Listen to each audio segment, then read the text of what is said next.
Recording in progress.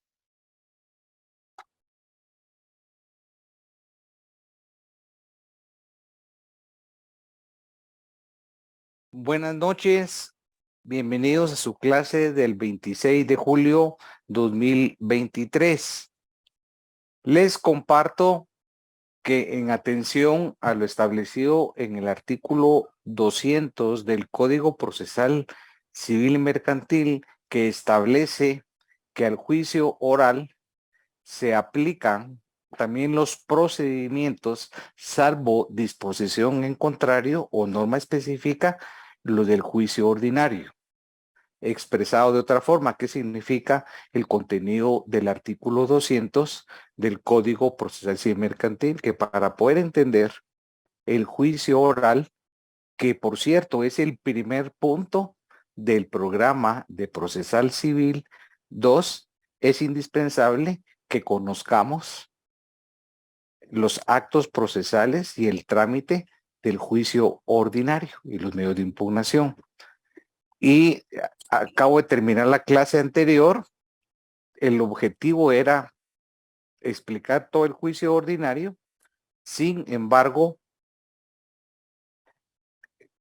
por la importancia de la demanda y las preguntas que surgieron, únicamente no tuvo tiempo para terminar la parte de la demanda y la notificación.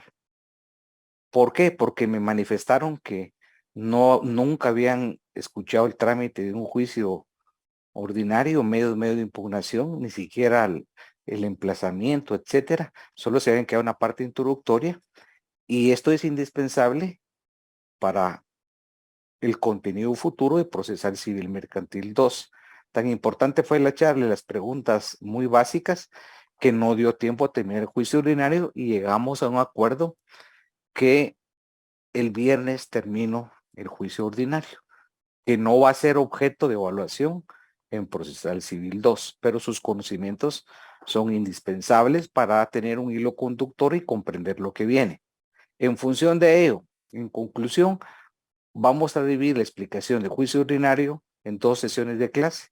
Es un repaso, una recapitulación, pero cuando yo digo recapitulación, me sorprende que más que un repaso y recapitulación, por unanimidad sus compañeros me dijeron, miren, nunca habíamos escuchado hablar de lo que usted dijo en la clase de hoy.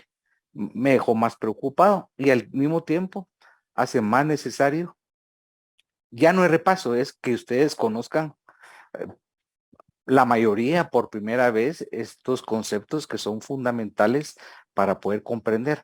Tanto llegó al extremo que compañeras están estudiando con el Código Civil. Tuve que dar una explicación, no sé si con ustedes será necesario, del Código Civil y Código Procesal Civil Mercantil. Cuando yo les pedía empezar a estudiar el artículo 61, se abocaban al Código Civil. Entonces tuve que explicar, me llevó 20 minutos, cuál es la naturaleza del Código Civil, qué es lo que estudia y cuál es la materia de Procesal Civil 2. Y lo que más me generó sorpresa es cómo estudiaron, con qué código estudiaron Procesal Civil 1. Antes de iniciar, pregunto, ¿es indispensable que explique eso? La diferencia del Código Civil con el Código Procesal Civil Mercantil. ¿O puedo entrar directamente a la demanda? Escucho.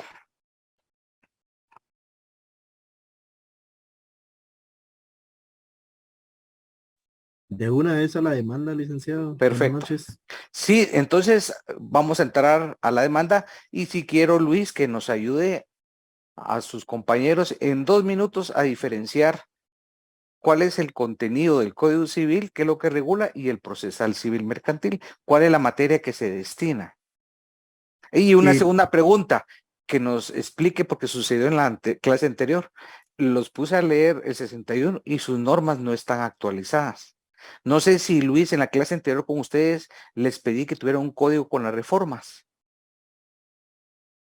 no recuerdo de que haya solicitado el código actualizado, sin embargo, pues considero de que es necesario de que todos tengamos en cuenta de que el año pasado, en el 2022, se hicieron varias reformas a varias normativas, tanto civil como mercantil. Y para efectos prácticos de la clase, pues sí sería tener actualizado el Código Civil y el Código Procesal Civil y Mercantil. Asimismo, la diferencia entre el Código Civil y el Código Procesal Civil y Mercantil. El Código Civil es un decreto, el decreto ley 106, regula principalmente los derechos, y el Código Procesal Civil y Mercantil es el decreto ley 107, y este regula los procedimientos que se llevan o la forma en cómo nosotros vamos a exigir los derechos que se regulan en la norma sustantiva, es decir, el Código Civil. Pues parcialmente estoy de acuerdo, pero la regulación de derechos no es diferencia entre el Código Civil y Procesal Civil Mercantil. Ambos regulan derechos. Que uno sean sustantivos y uno sean procesales es de distinta naturaleza, pero ambos regulan. La diferencia fundamental es que el Código Civil regula toda la parte relativa a la persona concatenada con la Constitución, convenios internacionales, la parte patrimonial, la parte del derecho sucesorio, derecho registral y la contratación. Es decir, todos los ámbitos de la persona. Hasta después, vamos a ir en orden. Antes de su nacimiento, desde la concepción que aplicamos el texto constitucional, no el artículo primero. En su desarrollo como minoría de edad, mayoría de edad, derecho de familia, y hasta después de la muerte en derecho sucesorio. O sea, quien sabe derecho civil, sabe de derecho. Y el derecho procesal es la parte instrumental, es la parte adjetiva. Si bien es cierto, en unos casos vamos a apoyar en la demanda en normas sustantivas, el ejercicio es que fundamentalmente el Código Procesal establece asuntos, materias y procedimientos. Una experiencia de una compañera de la clase anterior me dice, mire, lo más que voy a tener era un cuadrito, y con todo lo que usted habló no había nada del cuadrito. Entonces, los cuadros, los flujogramas, sí los invito a que ustedes lo elaboren, no los copien, porque no es lo mismo generar aprendizaje y confianza desde el código, establecer su flujograma, tener su cuadro de secuencia, y conforme yo voy hablando de cada elemento, ustedes van a ir haciendo sus anotaciones sobre ese mapa conceptual. Pero si no tiene mapa conceptual, cuando yo vaya haciendo referencia, ustedes ni siquiera se van a ubicar en qué fase procesal vamos a hablar, de qué asunto estamos hablando, de qué juicio. Entonces, ¿cuál es la tarea? Ustedes, conforme el código, establezcan sus flogrogramas. Y si me dice, por ejemplo, Luis, mire, yo me equivoqué en una etapa, eran 6 días, yo le puse 9, no pasa absolutamente nada, porque para eso yo voy a explicar todas las fases. Y Luis va a estar poniendo atención con su mapa conceptual cuando yo vaya explicando. Y esas herramientas, el peor error es que yo les dé una herramienta donde ustedes no piensen, no construyan, no elaboren. Lo que uno escribe, investiga, genera aprendizaje. Y si hay un error, no, para eso está cada sesión de clase. ¿Qué van a hacer ustedes cuando yo voy explicando? Van a ir verificando lo que no esté, lo anotan con una subflecha, referencia, corrigen, etcétera. Pero ya hay un documento mártir sobre el cual trabajar. Esa herramienta son ustedes que la tienen que construir en cada juicio. Y hay situaciones accesorias, como por ejemplo, sus compañeros dicen que nunca les explicaron el trámite de los incidentes, ni siquiera sabía que estaba en la ley de humo judicial. Entonces ahí genera otro mapa conceptual, el trámite de incidentes, el trámite de los recursos, cada uno es diferente, diferenciar un remedio, un recurso, todo lo que estoy hablando es de procesal civil 1. El primer punto a evaluar en procesal civil 2 es el juicio oral. Entonces, la recomendación va su lectura, su código con las reformas, y elaboren sus recursos didácticos. Y si los van puliendo en cada sesión de clase, ustedes ya van a tener su material para el examen parcial, que van a estudiar sobre esos documentos y mala lectura. Ahora, si lo pretendemos hacer un día antes del examen, va a ser un caos y un fracaso. No vamos a lograr los objetivos. Muy bien. Sentado lo dicho, que es importante aclarar, iniciemos con el primer escrito que inicia un proceso ordinario. Ese primer escrito se llama demanda, es un acto procesal introductorio porque nos introduce a un proceso. Ya tenemos claro qué es jurisdicción, ya tenemos claro competencia y que estamos en un ámbito civil y en otros asuntos un ámbito mercantil. Por la importancia del artículo 61, vamos a hacer un ejercicio.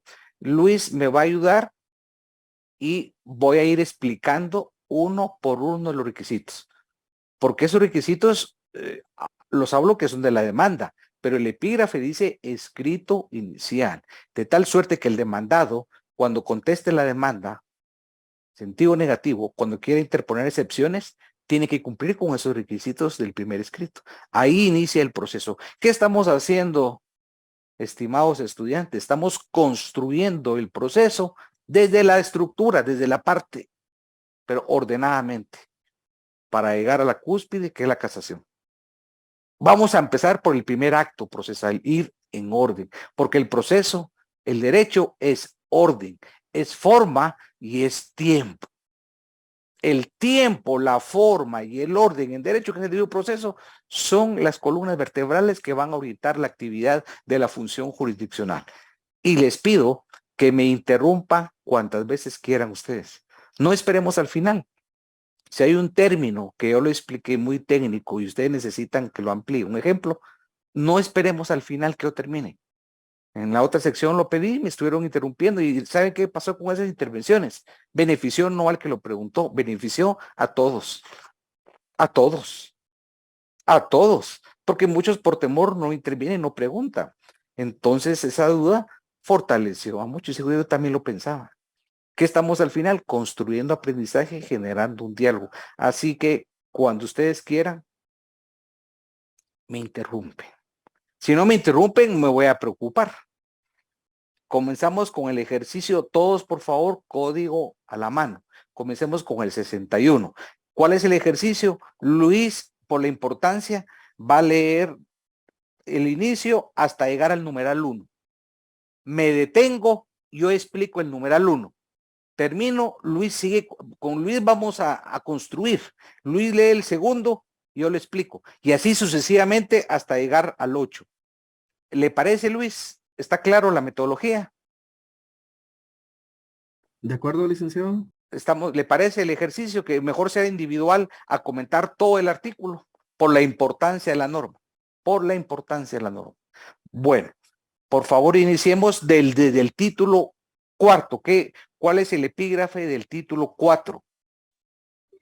Título 4. Los actos procesales. Capítulo 1. Gestiones de las partes. Perfecto. Artículo 61. Escrito inicial. La primera solicitud que se presente a los tribunales de justicia contendrá lo siguiente. Número 1. Designación del juez o tribunal a quien se dirija. Gracias, Luis. Entonces, yo lo explico y posteriormente me va a ayudar con el resto de los numerales. Aquí viene la primera reflexión y voy a verificar si ustedes tienen las reformas correspondientes. Vamos a escuchar a Alexander Osorio, que lo miro muy atento, Alexander. ¿Me escuchas, Alexander? Efectivamente, licenciado, buenas noches. Bienvenido, te miro muy analítico, estoy seguro que vas a responder bien. Esperemos que sí. Estamos en el 61, en el título, escrito inicial. Mi primer interrogante. Este escrito inicial, tradicionalmente estamos formados en el papel y eso es válido. Se puede presentar en papel, me refiero a algo físico y con las copias correspondientes, los medios de prueba. Mi pregunta es, ¿podemos presentar este escrito inicial, esta demanda, por medios electrónicos?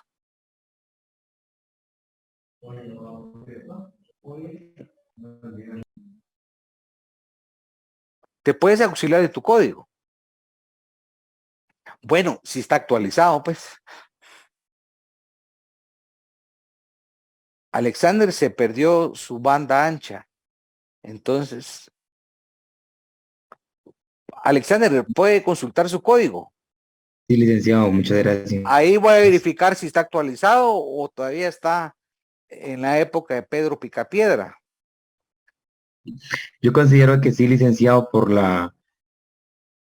¿Cuál es su fundamento? Cada vez que nosotros vamos a emitir una opinión en una demanda, nuestra narrativa debe ser precisa. Si vamos a enunciar que nuestra pretensión es en esta dirección, debe existir una argumentación, una redacción precisa y clara.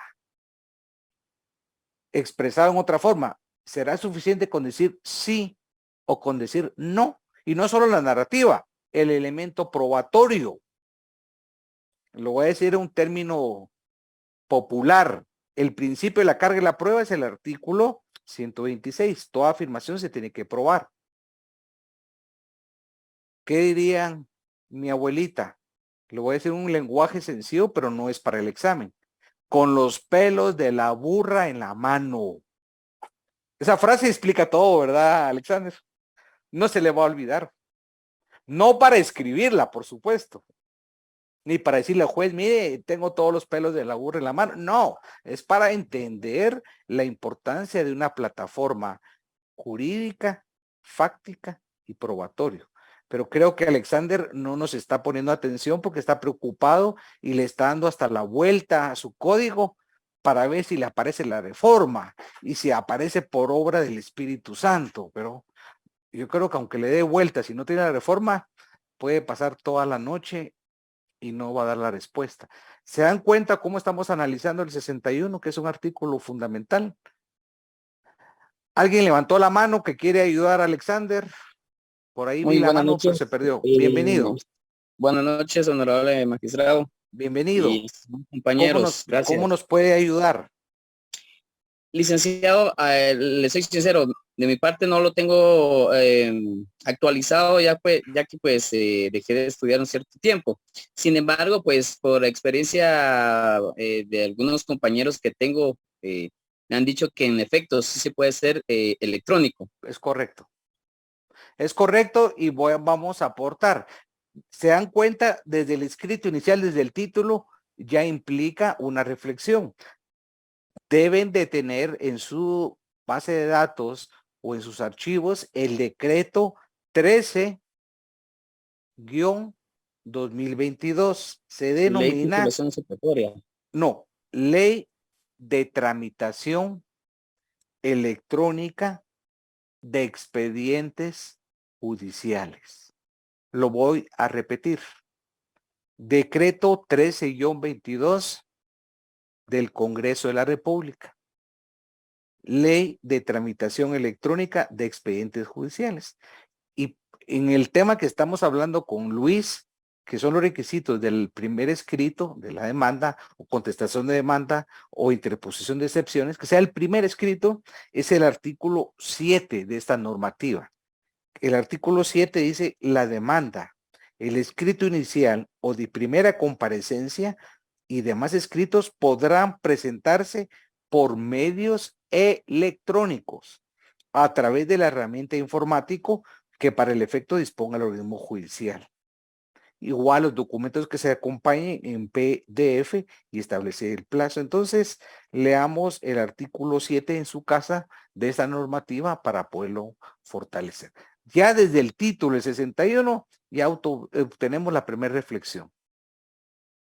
No sé si en Procesal Civil 1 abordaron este estudio de esta ley de tramitación electrónica de expedientes judiciales.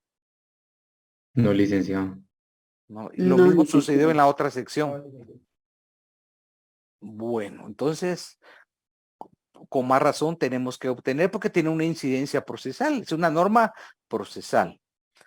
Con más razón la vamos a abordar.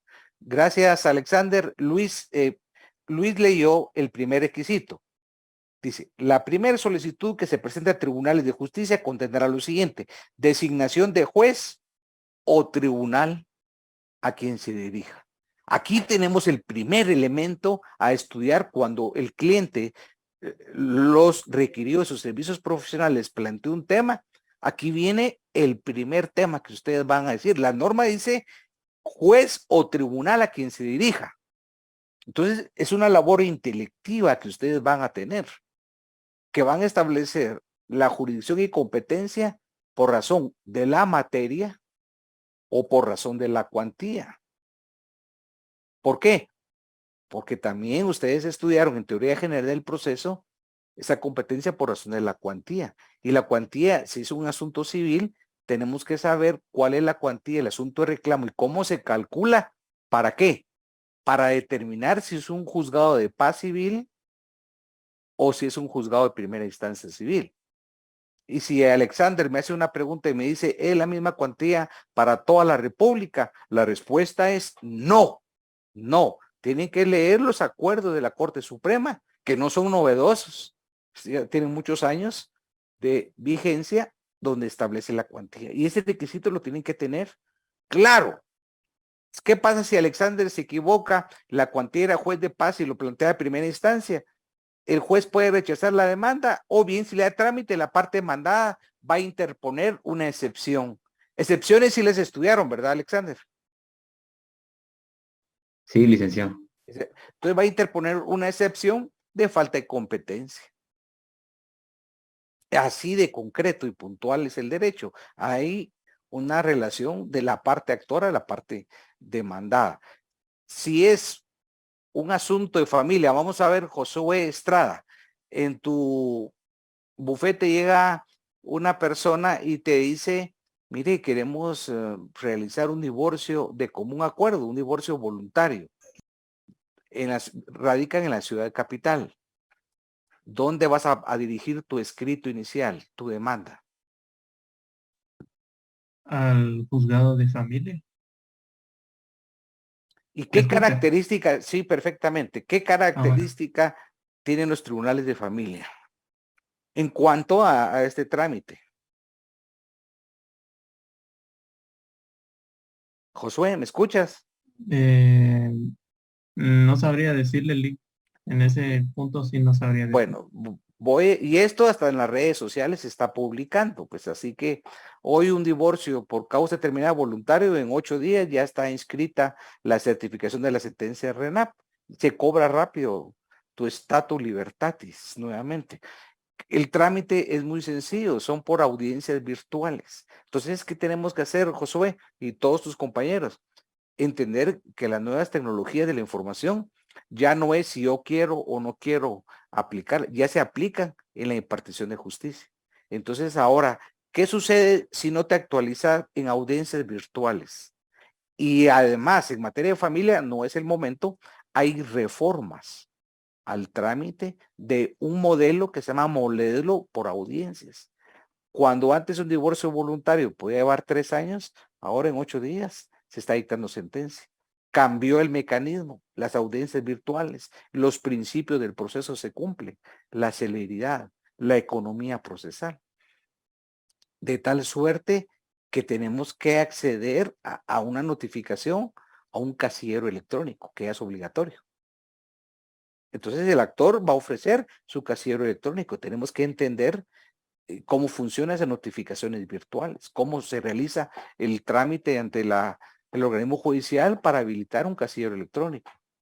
Y la parte demandada, por supuesto, no va a poder señalarse un casillero electrónico para demandarla, porque desconocemos si lo tiene o no lo tiene. Entonces vamos a señalar un lugar físico, pero la parte demandada cuando comparezca en su primer escrito, sí va a tener que señalar un casillero electrónico. Lo que yo quiero reflexionarte, Josué, es que es importantísimo que estemos en los términos virtuales. Por ejemplo, ya hablar de un expediente electrónico, que las pruebas en PDF, de un casillero electrónico y una serie de situaciones. Tu habilidad de la oralidad en una audiencia virtual. Y en este caso, pues no hay mayor dificultad porque es un divorcio de común acuerdo, no va a haber litis. Solo si se van a poner de acuerdo en la patria potestad o disposición de liquidación del patrimonio. Para que haya común acuerdo es que tiene que estar recíprocamente. Aquí ya vas a cambiar, que tu procedimiento ahora es distinto.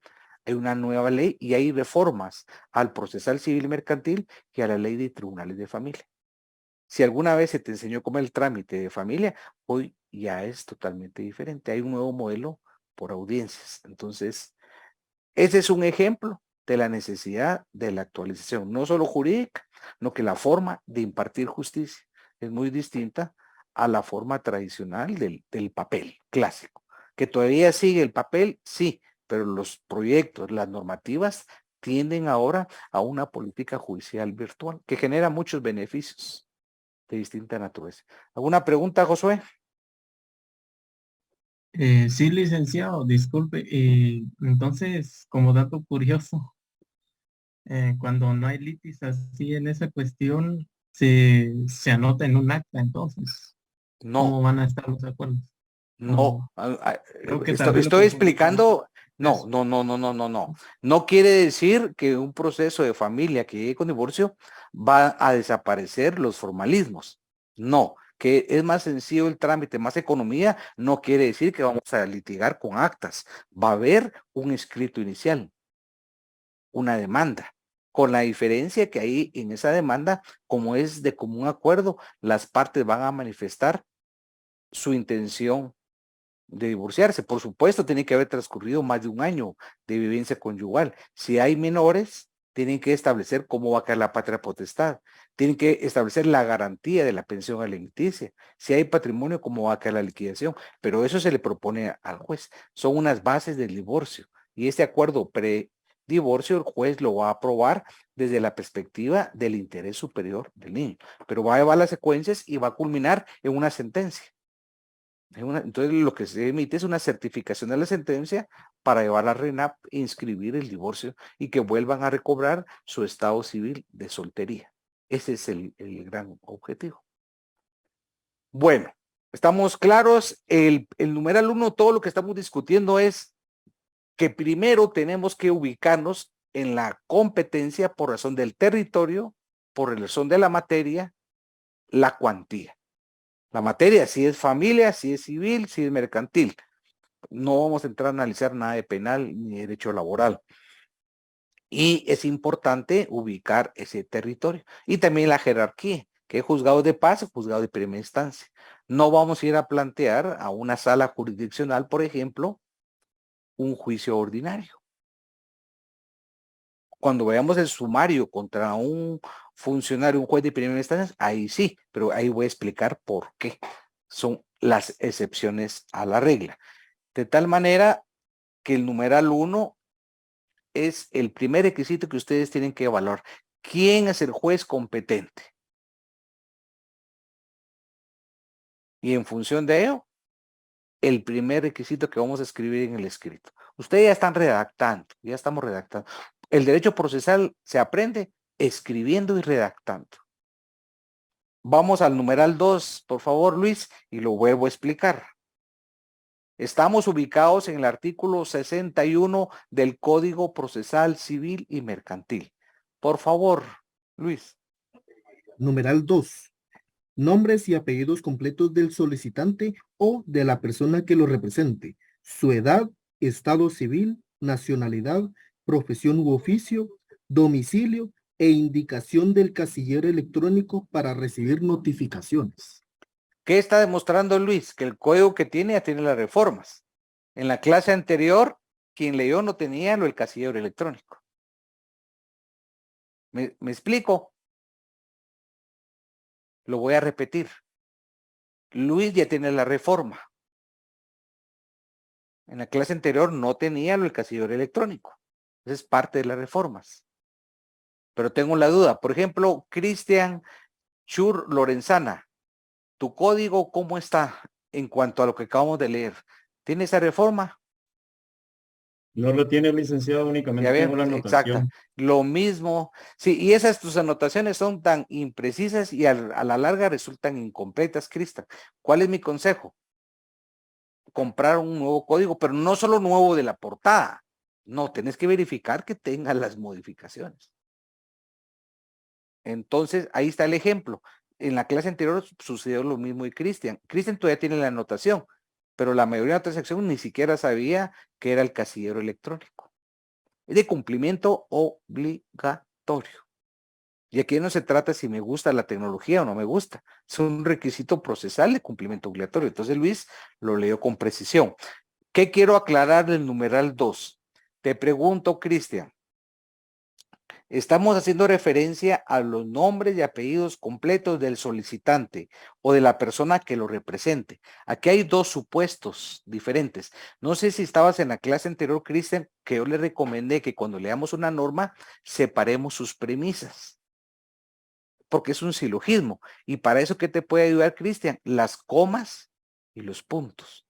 En el numeral 2, si tuvieras, Cristian, que separar la primer premisa, ¿hasta qué coma sería tu primer premisa? ¿O qué parte sería tu primer premisa?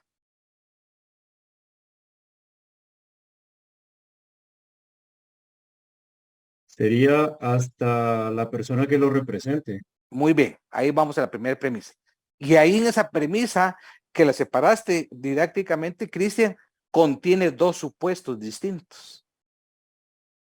Dos casos diferentes. ¿Cuáles son? Eso estamos explicando hasta la coma. Se dan cuenta de la importancia de desglosar el estudio de la norma. Ahí, hasta donde señalaste coma represente, ahí se refiere a dos supuestos diferentes.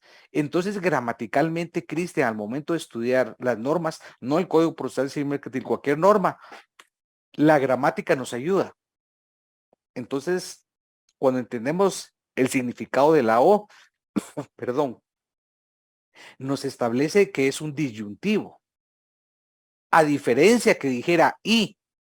Entonces se dan cuenta lo importante de leer con detenimiento el derecho para poderlo comprender en su dimensión gramatical, sistemática y teológica. Si Cristian dice nombres y apellidos completos del solicitante y de la persona, cambia el concepto. Pero no, dice o disyuntivo. Quiere decir que antes del o es un supuesto y el segundo del o es otro supuesto. ¿Me explico? Entonces, Cristian ahora nos va a ayudar en la parte más difícil. El profesor adopta una postura cómoda y le dice a Cristian, explícanos esos dos supuestos. O sea, ahorita le pasé el balón a Cristian y está marcado por 4 jugadores. Jugadores tipo Pepe. Creo que ustedes ya no lo vieron jugar. Bueno, si ¿te gusta el fútbol, Cristian, o no te gusta? Sí, licenciado. A Pepe ya no lo viste jugar, ¿va? ¿En Madrid o en...? Sí, que eres entrar a Madrid, que iba con el codo, con la patada y todavía escupía.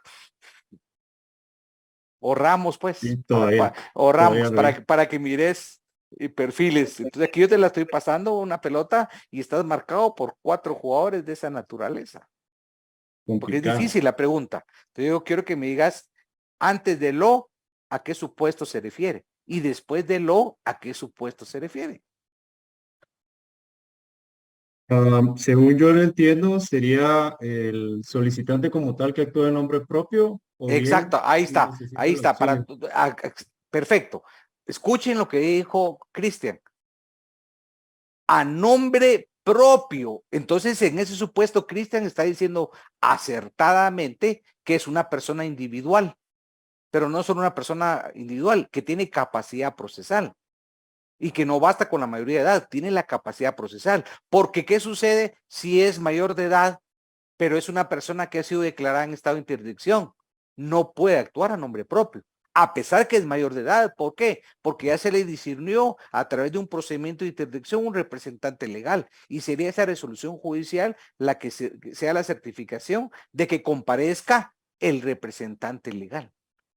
Pero eso no se está haciendo referencia a Cristian. Cristian está haciendo referencia a una persona individual que tenga capacidad de ejercicio y que tenga capacidad procesal. Y esa persona se va a identificar con sus nombres, con su edad, con su estado civil, su nacionalidad, profesión, domicilio. Perfecto el primer supuesto.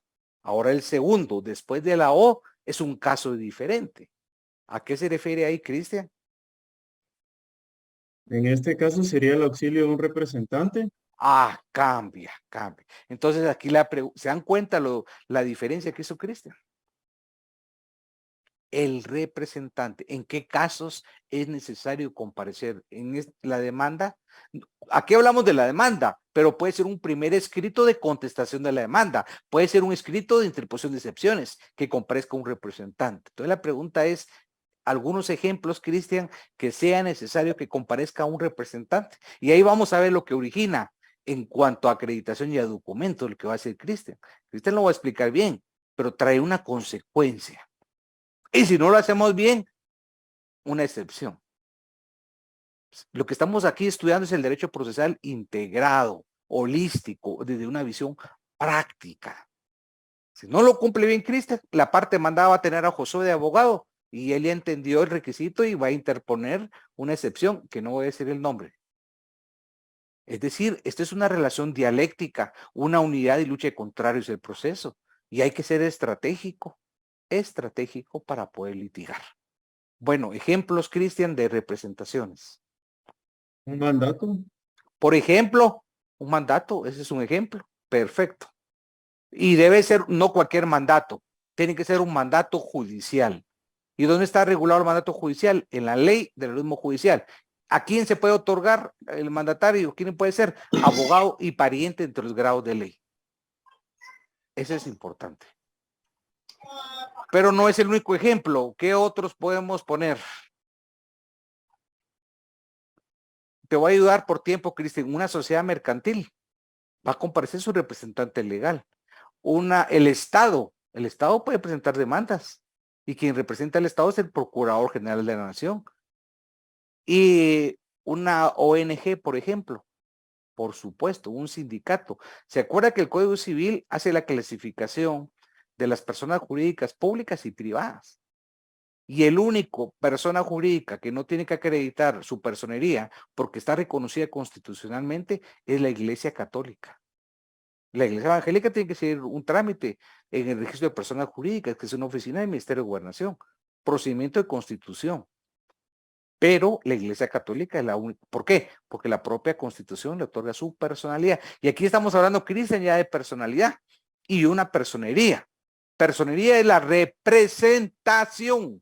Entonces viene y tenemos que analizar como procesalistas cuál es el documento que vamos a utilizar en la comparecencia. Estamos en la parte introductoria de la demanda. No hemos entrado a todo lo que viene después. Entonces, el abogado es el que le va a decir, si es una sociedad anónima, mire, necesito su acta de nombramiento que fue aprobado en una asamblea y que está debidamente inscrita en registro mercantil.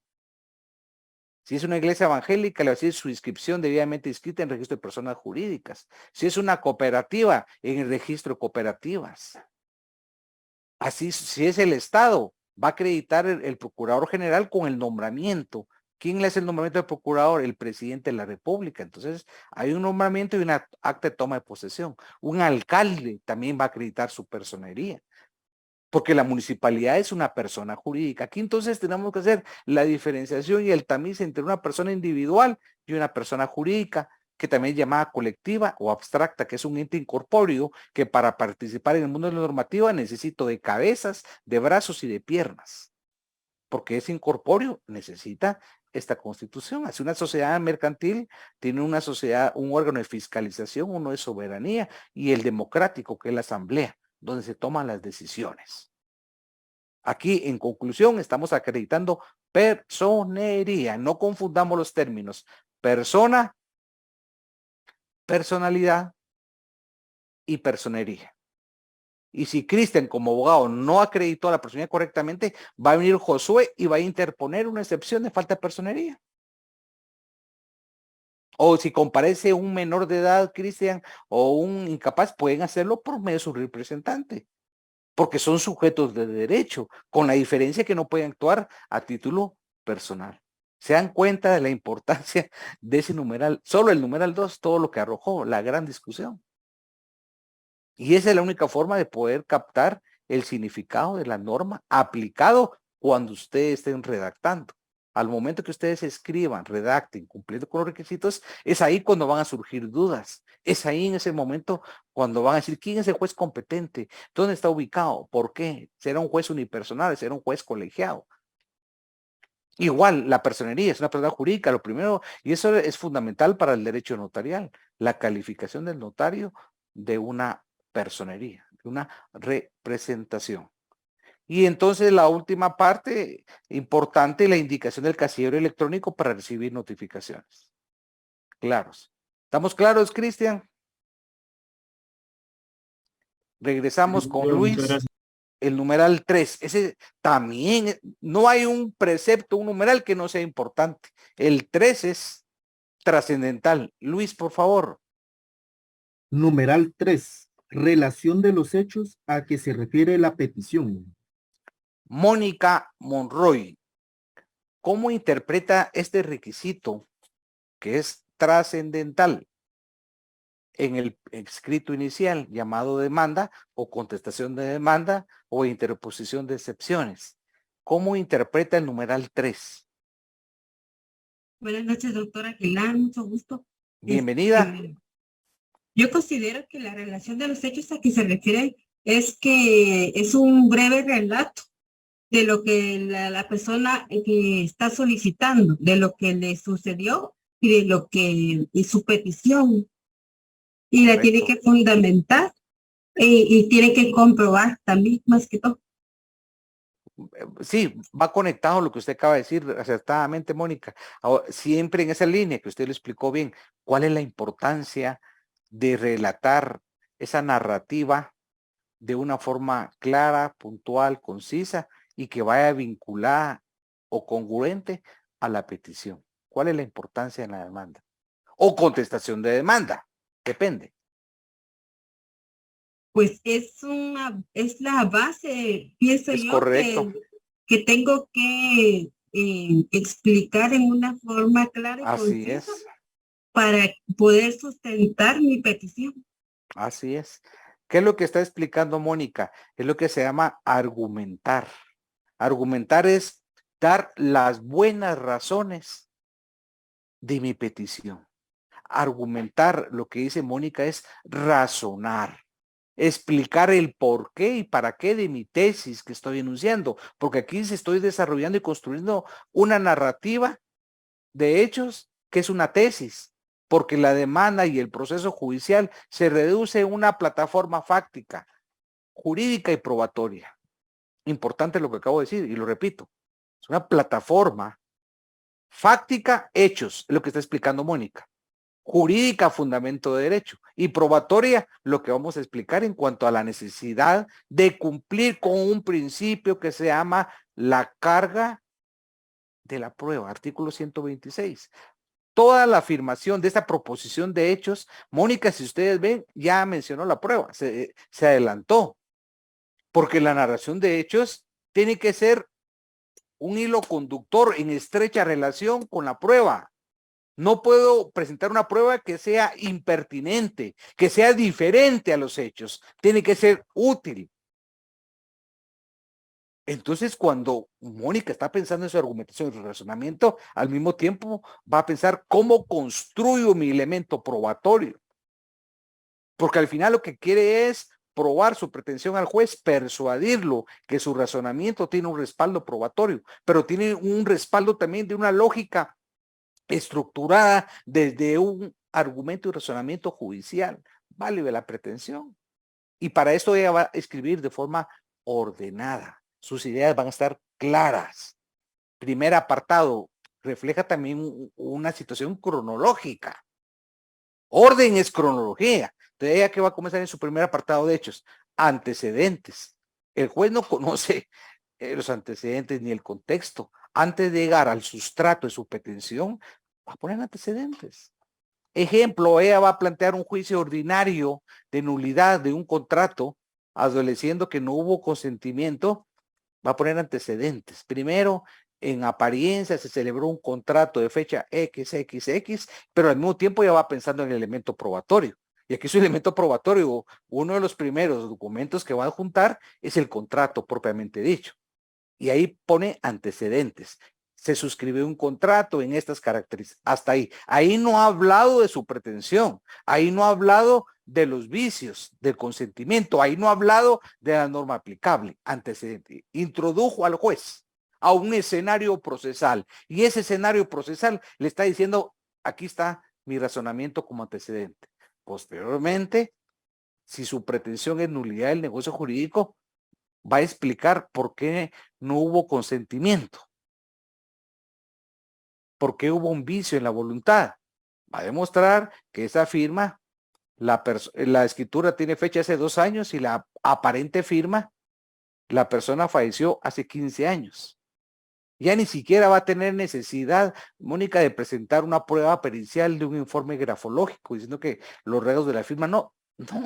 La prueba pertinente es, aparte del contrato de certificación de defunción de RENAP.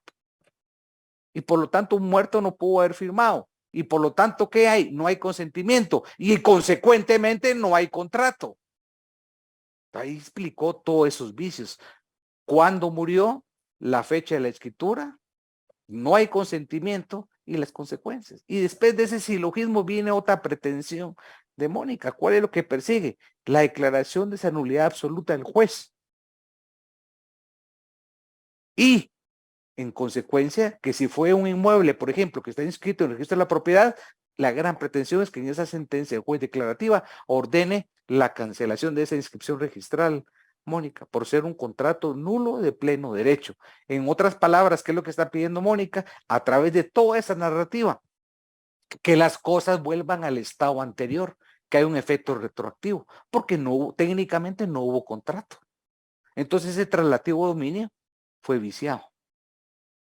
Pero ella fue muy precisa y tuvo cuidado en su narrativa en no confundir la nulidad absoluta con la nulidad relativa, que son muy diferentes. No la confundió con un fraude de ley, con un fraude a acreedores, o no la confundió con la nulidad del instrumento público, que es una nulidad formal, no es una nulidad estructural.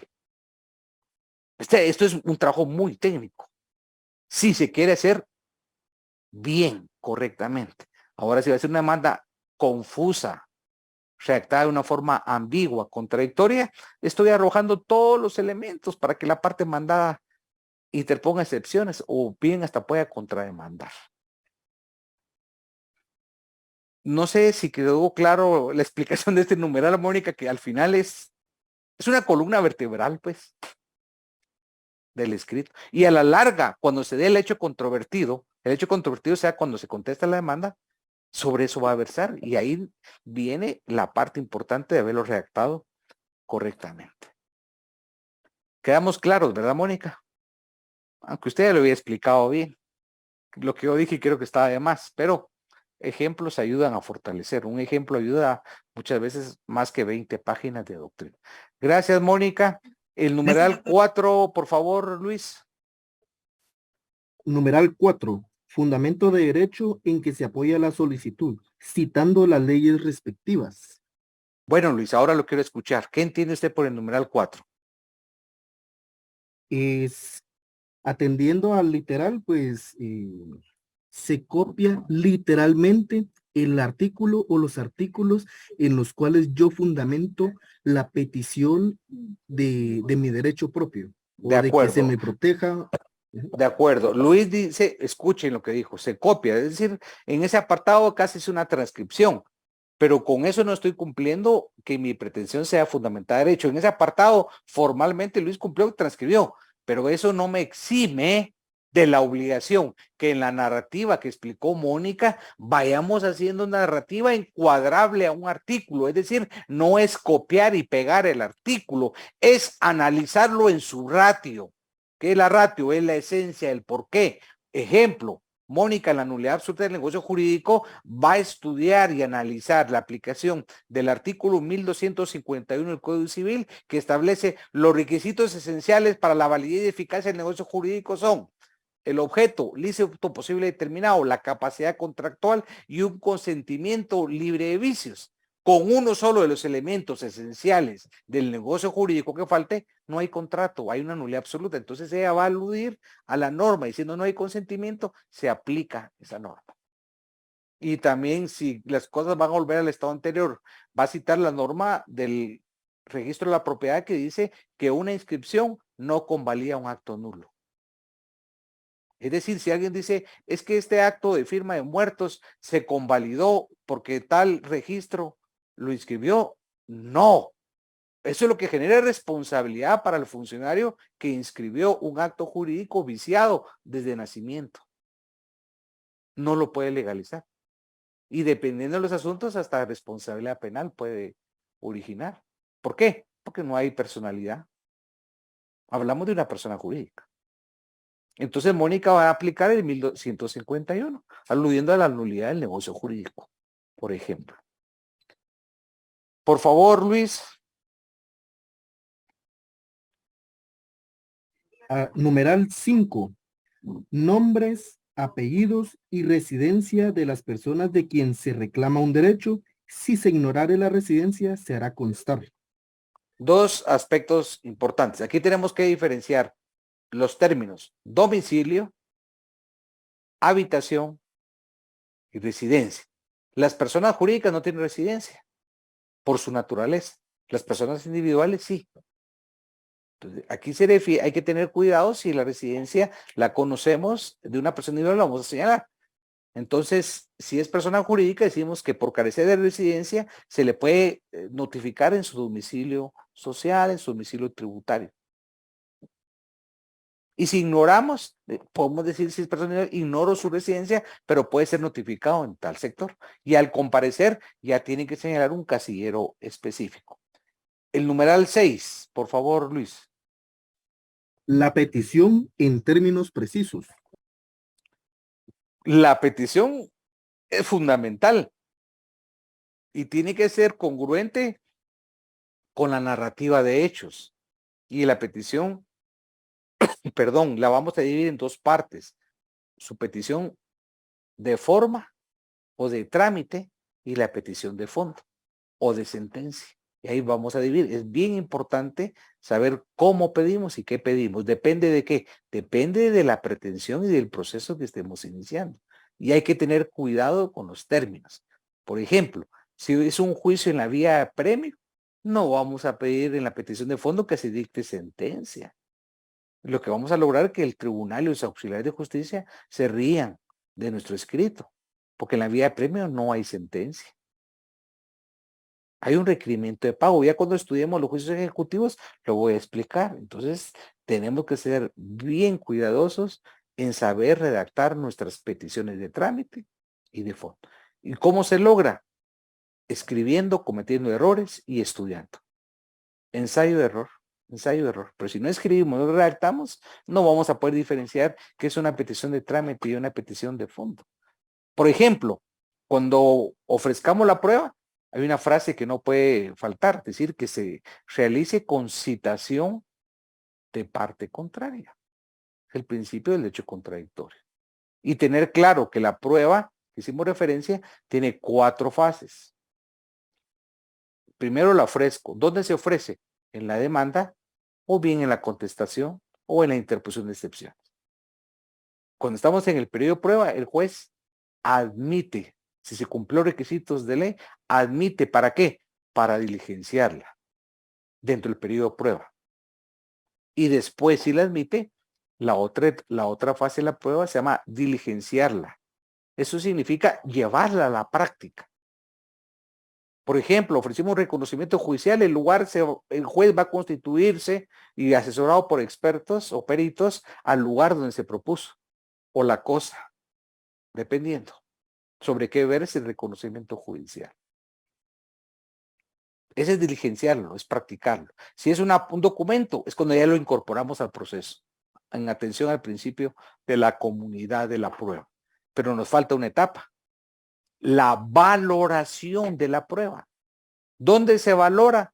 En la sentencia, nada menos, lo más importante. Es donde el juez va a plasmar su razonamiento probatorio y la prueba le va a servir para declarar con lugar la demanda o declarar sin lugar. Si se logró acreditar nuestra pretensión en la diligenciamiento de la prueba, en el trámite del proceso. Y esa valoración, ¿cómo la va a hacer? ¿A forma arbitraria? No. Hay métodos de valoración que la ley ordena. El método de libre convicción para ciertos medios de prueba. La sana crítica razonada para otros y para los documentos públicos o autorizados por notario, una prueba legal o tasada. Estos son métodos de valoración. El juez tiene que cumplir con el sistema de valoración y si no cumple, están los medios de impugnación. Ese es el gran proceso del artículo 61. Terminamos con lugar y fecha y el nombre y la firma del abogado que auxilia. Gracias, Luis. ¿Qué hicimos el día de hoy con la clase? Y con eso estamos terminando. Trabajamos la demanda. Voy a recapitular su normativa. Artículo 61, 63, del 106 al 110 del Código Procesal Civil y Mercantil. Los invito a que leamos nuevamente esos artículos que son de gran importancia para poder comprender el escrito inicial o la contestación de la demanda o el primer escrito de interponer excepciones. También leamos el artículo 7 de la Ley de Tramitación Electrónica de Expedientes Judiciales que hice referencia. Y el artículo 10 del reglamento de la Ley de Tramitación Electrónica de Expedientes Judiciales. Si la demanda cumplió con todos los requisitos que acabamos de estudiar, con todo lo del 61 y el 106 es importante.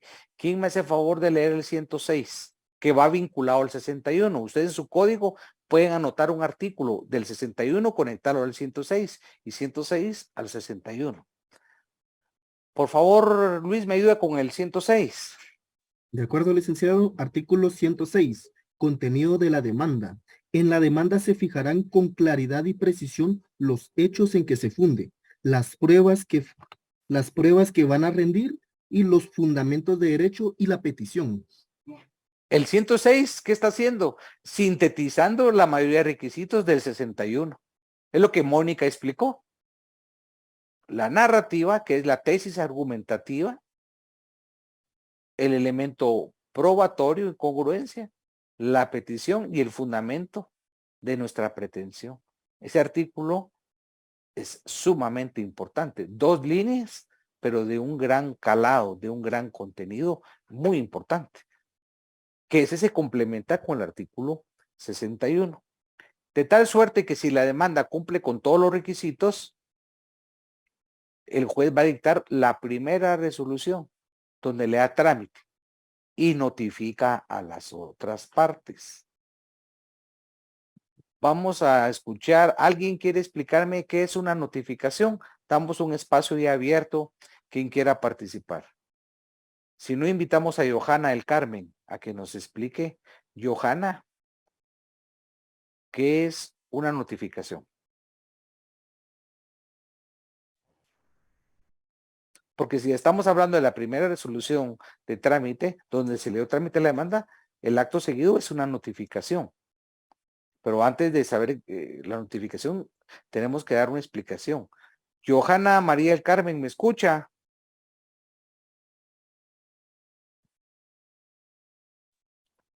Licenciado, ¿soy yo? Sí. Es que es Joshua, no es Johanna. Entonces mis gafas me están fallando. Repítame cómo se pronuncia, María, su primer nombre. Joshua. Joshua. Bueno, no lo pronuncié bien. Mejor le voy a decir María, que es un nombre precioso. Ok. Una notificación es informar de algo a una persona, ¿no? Esa es su respuesta, es de lógica, es de sentido común. Y parcialmente es correcta. Informar a una persona de algo. Entonces yo le preguntaría, ¿y ese algo qué es? En caso de jurídico sería de algún... Aquí estamos cambio. hablando, claro que estamos hablando de derecho procesal, no estamos hablando de otra, no estamos hablando que el novio le está notificando que terminó su relación sentimental. No, aquí le estamos hablando que de un acto procesal. Aunque ahora la forma de notificación de cese de una relación sentimental ya no es por notificación, ¿verdad, María? Creo que son situaciones fácticas, ¿verdad? De ¿O una me equivoco? No, yo estoy preguntándole. Hoy la moda, ¿cómo es? por lógica, digo yo también, pero no sé. O se manda un mensaje en Telegram. No, Instagram. O por TikTok, no sé. Yo pregunto a la general. WhatsApp. ¿Cómo, Luis Fernando? ¿Cómo es? Cuénteme. ¿Cómo le ha pasado a Luis Fernando? Por WhatsApp, le digo, Y a Dani, ahí, no sé, Dani, ¿qué dice? ¿Cómo ha sido? pues que me bloquean de WhatsApp de todas las Lo bloquean. Entonces, es una medida fáctica. Sí. Bueno, que no me va a decir que le imponen una orden de no acercamiento por un juzgado de femicidio. Eso, ahí hay una notificación también. Bueno, María, le falta, explicó muy bien. Usted explicó bien, pero esa palabra algo no es jurídica. Sería de una resolución. Excelente, excelente. Ya armó su definición muy bien. La felicito. Brillante. Voy a repetir lo que dijo María. La notificación es un acto de comunicación de un acto procesal. Y ese acto procesal, María, ¿qué es? Es una decisión judicial. ¿Cómo se traduce? En una resolución judicial. Entonces, a la parte se le está comunicando de un acto procesal. ¿Y ese acto procesal cuál es? Una decisión judicial, que es una resolución. María lo está haciendo estupendamente. Vamos, ahorita ya lleva 90 puntos. Vamos a ver si me responde esta, llega a 100 puntos. ¿Qué tipo de resoluciones regula la ley del organismo judicial? María, no se me desconecte, está emocionada y ya se olvidó de mí. No, aquí sigo, estoy pensando. ¿Quiere que le repita la pregunta? ¿Qué tipos de resoluciones? Sí, regula la ley del organismo judicial.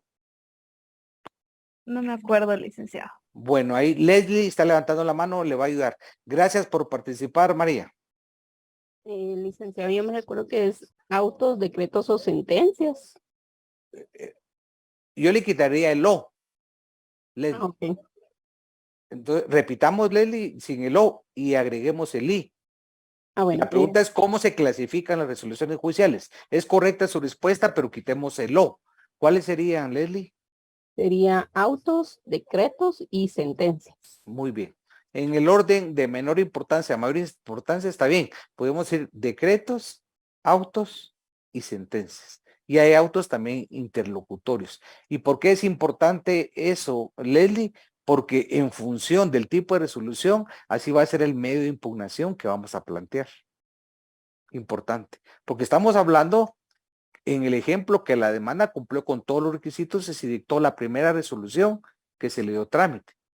Pero ¿qué pasa, Leslie, si esa demanda, quien elaboró fue un abogado que ganó en escuela de vacaciones después de 2 años el curso de procesal civil 2 y no cumplió con los requisitos, el juez la rechazó?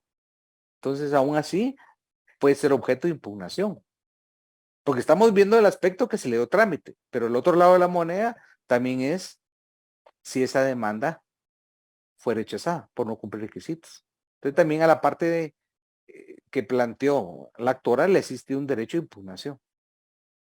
Pero para eso tenemos que saber si es un auto o si es un decreto, porque hay un criterio de la doctrina de la Corte de Constitucionalidad al respecto.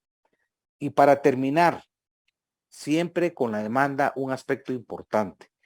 La demanda puede ser ampliada o la demanda también puede ser modificada. Pero no es cuando yo quiera. Solo hay un momento procesal para hacerlo. ¿Y cuál es ese momento procesal? Antes que la demanda sea contestada. Repito, la demanda puede ser modificada o ampliada siempre que sea un momento procesal antes de que sea contestada. ¿Por qué? Porque cuando se contesta la demanda, se traba la litis.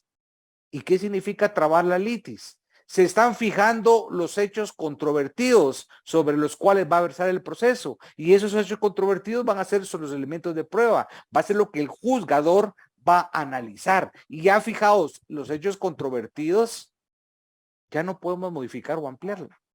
Ya precluyó nuestro derecho. Para terminar, tengo una duda, Mónica Monroy, me va a ayudar, Mónica. De todo lo que hablamos hoy en clase, ¿fue estudiado el semestre anterior? Pues en mi caso sí, licenciado. Yo el licenciado bueno. Guinao, sí nos explicó todo eso. Ah, qué bueno. Me alegro. Entonces, eso es una buena respuesta, que sí lo había estudiado y además cuando intervino Mónica lo hizo correctamente. Gracias, Sin embargo, para muchos de sus compañeros es importante también la recapitulación y los elementos básicos del derecho para poder refrescar los conocimientos y que estemos preparados para el juicio oral. Desde la perspectiva que usted lo mire, siempre esta recapitulación es bastante útil didácticamente hablando. Nos ayuda a refrescar y a recordar algunos términos. Les deseo feliz noche y nos vemos el día viernes. Que descansen. Hasta luego. Feliz noche, licenciado, gracias. Por la clase. Chao. Muy buenas noches. Buenas noches, doctor. Excelente. Que descansen. Hasta luego.